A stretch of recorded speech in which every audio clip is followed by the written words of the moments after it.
میرے بھائیوں، نیا سال شروع ہو چکا ہے ہمارا۔ دیکھو، جنوری بھی اللہ کا اور محرم بھی اللہ کا۔ کیوں کہ چاند بھی اللہ کا اور سورج بھی اللہ کا۔ یہ بھی تعصب کی بات ہے کہ یہ کافروں کا سال ہے، یہ مسلمانوں کا سال ہے۔ سورج جب اللہ نے بنایا تو سورج کے گرد کا کیلنڈر بھی اللہ کا، جب چاند اللہ نے بنایا تو چاند کا کیلنڈر بھی اللہ کا۔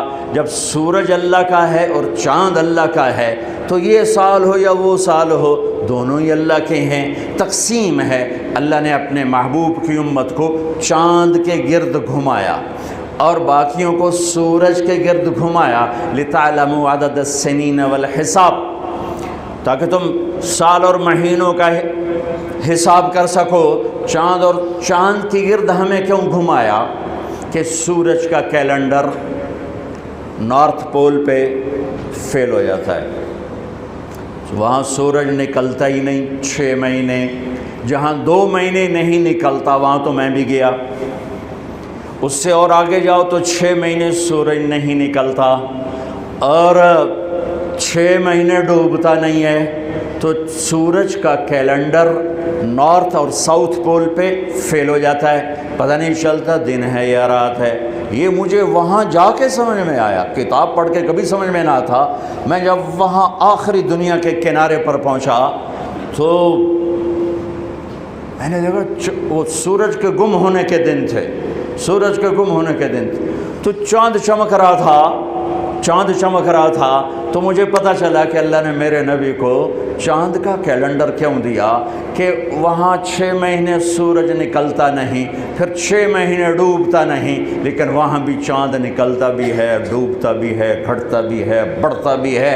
وہاں اگر کوئی مسلمان رہتا ہے تو چاند کو دیکھ کر اپنا نظام صلاۃ بنا سکتا ہے، روزے کا بنا سکتا ہے، نماز کا بنا سکتا ہے، سورج سے نہیں بن سکتا۔ ہاں، اب آج کی تعلیمات میں گھڑیاں آ گئیں تو اس سے پتہ چل گیا، لیکن ایک آدمی جاہل ہے، ان پڑھ ہے، گھڑی کوئی نہیں، تو چاند کو دیکھ کے کہہ سکتا ہے رات آ گئی، چاند ڈوبا دن آ گیا ہے، رات ہی لیکن دن آ گیا۔ تو میرے اللہ نے اپنے محبوب کو چاند کا کیلنڈر دیا، چونکہ آپ للعالمین ہے، رحمت للعالمین، تو اس کا تقاضا یہ تھا کہ دنیا کے جس خطے میں میرے نبی کا امتی موجود ہو اس کو نماز کے ٹائم کا پتہ ہو، اسے کیلنڈر کا پتہ ہو، روزے کا پتہ ہو، اس لیے چاند کے گرد گھمایا ہے۔ ہمارا نیا سال ہے، وہ بھی ہمارا ہے، یہ بھی ہمارا ہے۔ یہ تعصب کی بات ہے، وہ کافروں کا سال، یہ مسلمانوں کا سال۔ ارے چاند بھی میرے رب کا اور سورج بھی میرے رب کا۔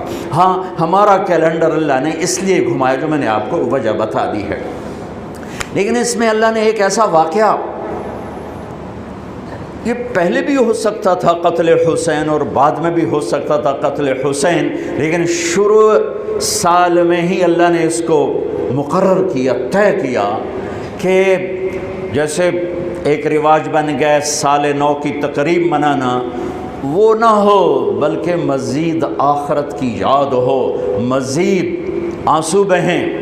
دنیا میں آج تک کسی واقعہ پر اتنے آنسو نہیں بہے۔ 1378 سال ہو چکے ہیں کربلا کے واقعہ کو، 1378 سال گزر چکے ہیں، کوئی سال اور آنسوؤں سے خالی نہیں گیا۔ دنیا میں کوئی ایسا واقعہ نہیں ہے جس پر اتنے آنسو گرے ہوں اور گرائے گئے ہوں اور گرتے ہی جا رہے ہوں اور گرتے ہی رہیں گے جب تک اسلام باقی ہے اور جب تک مسلمان باقی ہے۔